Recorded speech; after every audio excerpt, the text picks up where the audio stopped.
like coffee. I say, why the hell not? Who doesn't like coffee? Everybody loves coffee. I mean, anyone can afford a cup of coffee. And everyone should be having good coffee. And I'm going to tell you, a lot of this stuff people have brought up on, either it's really weak, it's like dishwater, or it's really nasty and it's burnt tasting. I'm not going to mention any names, but you know, the one with the big green sign that everyone thinks is wonderful. Believe me, my coffee is better than that, and it's cheaper. Try it once and you're going to love it. So how did I get into the coffee business? That's another story, but I'm going to get to it really quick. But right now we have to look at the progress of the roast that we're doing right now of the Sumatra. So why do I do coffee? Well, to be honest with you, about 10 years ago I was down in Iowa City. I was sitting around with my best buddy golfing, Kyle, drinking a bacon beer. And Kyle, he's a bit of a prepper.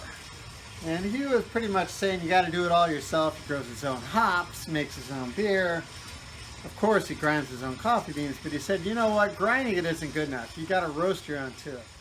What are you, crazy? How are you going to roast your own coffee? It's very complicated to roast your own coffee. He says, hey, no, it's no problem. You do it in a hot air popper. Well, I thought the guy was totally nuts. I didn't think anything of it.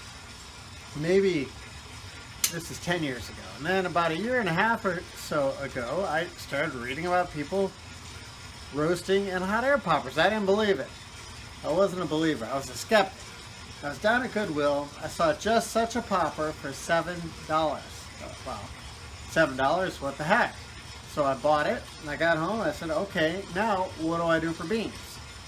So I go online. I find my first pound of Costa Rican Terrazoo beans, $12.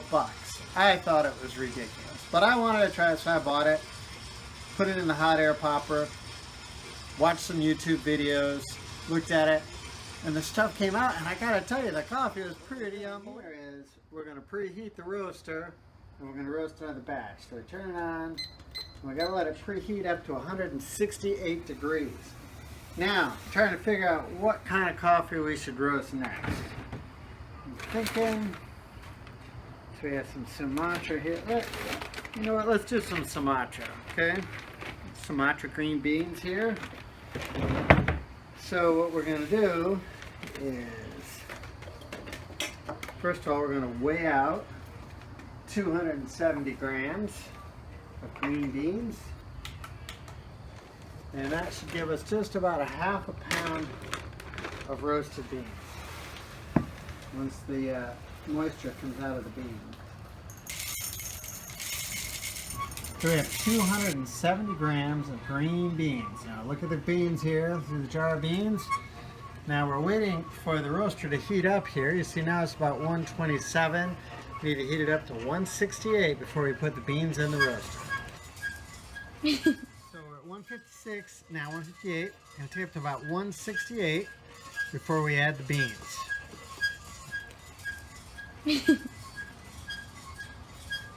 Alright, here we go.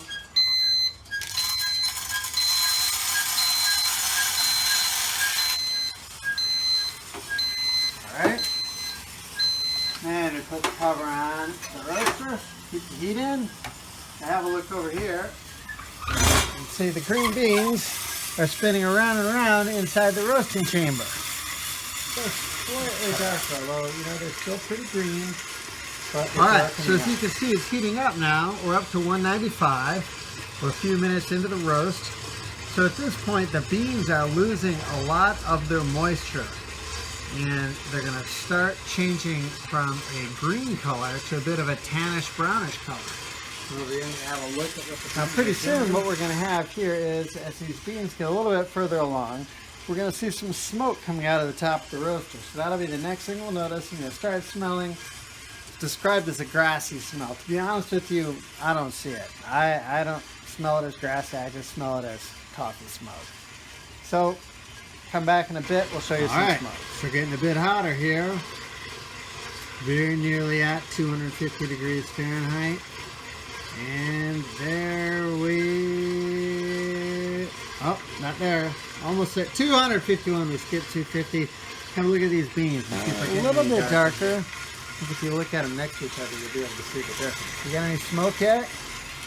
Nope, no smoke Temperatures up yet. now are 311 degrees. Let's have a look at what the beans look like now. So the beans here, they're still tan, but you can see some of them are starting to brown up just the slightest bit. So where were we? Kyle the prepper. So he tells me that I gotta roast my coffee in the hot air popper. And I think I told you I went online, I bought the beans for $12 a pound, which I thought was ridiculous, but I roasted it. The stuff was pretty awesome. A little bit inconsistent. Some of the beans were darker than others, but a really nice, smooth flavor that I've never ever experienced in coffee in my life. I said, you know, this is pretty good. But this $12 a pound, that was out of control. No way that I thought $12 a pound was a good deal, because now remember, this stuff is green, it's wet, you roast it, a pound gives you about 12 ounces. So I'm thinking, $12 for 12 ounces of coffee? Are you crazy?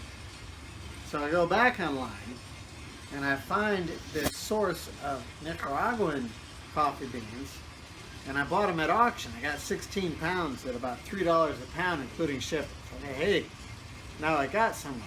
But I had another problem too, that I had 16 pounds of coffee. So what do I do? So I start looking around for people to roast it for me. I thought, well, one, maybe they can do it more consistently, and two, when I'm doing it in the hot air popper, it's going to take me about 200 batches to do 16 pounds. So I go in and I get done my I had to buy some more. I did a 20-pound batch, and it was unbelievable. It was so good. I loved it. I was hooked, and that was how I got introduced to it. But that wasn't good enough for me yet, because I wanted to do my own thing. So I got my own roaster here. This is a hot top, and it roasts about a half pound of coffee at a time. But you can set it up to do a roast anywhere you want. It's like a professional roaster. As you can see, the smoke is coming out of the top now. You see the smoke here? That's the coffee bean smoke coming out. And so I got that, and I started roasting, and I started buying a variety of different beans at auction, and learning how to do it, and learning different types of roasts, from a light roast, a city roast, to a darker, full city, medium roast, even a Vienna or French roast for espresso. Experimenting with blends. I do all kinds of different things. And I started a bit of a family and friends business of selling beans. A few people here, a few people there, a couple pounds here, a couple pounds there. And here's the thing, everybody loves this stuff. We're hearing the first crack, and that is the first major milestone in the bean roasting process. You can hear that crack. Now what we're going to do is that first crack is going to end, and then just as the second crack begins, you may or may not hear, we're going to get to 410 degrees, and then we're going to eject the beans, and then we're going to have to cool them. Alright, so we're at 410 now. You can see, what are we at? 410, 411. I'm going to eject the beans, and they're going to come out. So the steam coming off, the beans are coming out, now they need to cool. And this tray here is going to take about 5 minutes.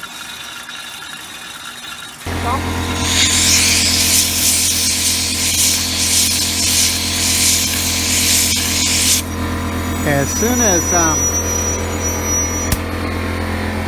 compressor turns off, we're going to grind it. And that'll be the last part. We have some nice Kenyan beans here. And we've fully roasted it and cooled them, and we blew off most of the chaff. There's a little bit left. What we're going to do now is that we're going to take these and we're going to grind these up for the purpose of making espresso. So we're going to pour them here into the hopper or the grinder.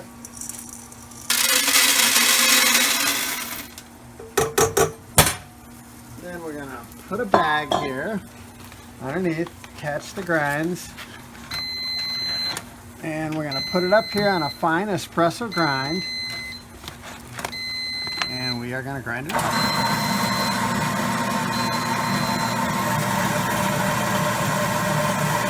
That is the gold that we're making here. So hang on just a second.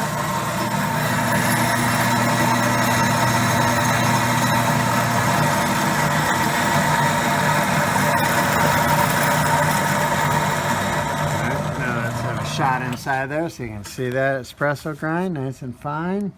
Let's take a smell. Oh, very rich. Okay, so we're gonna seal that up. And here we have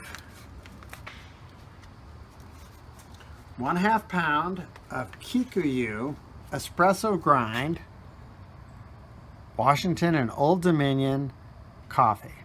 Never drink bad coffee. So we have a little bit of a label with a story on the back. Then I have a different story for each one of our brands. And that's it. Enjoy your coffee. Never drink bad coffee, folks.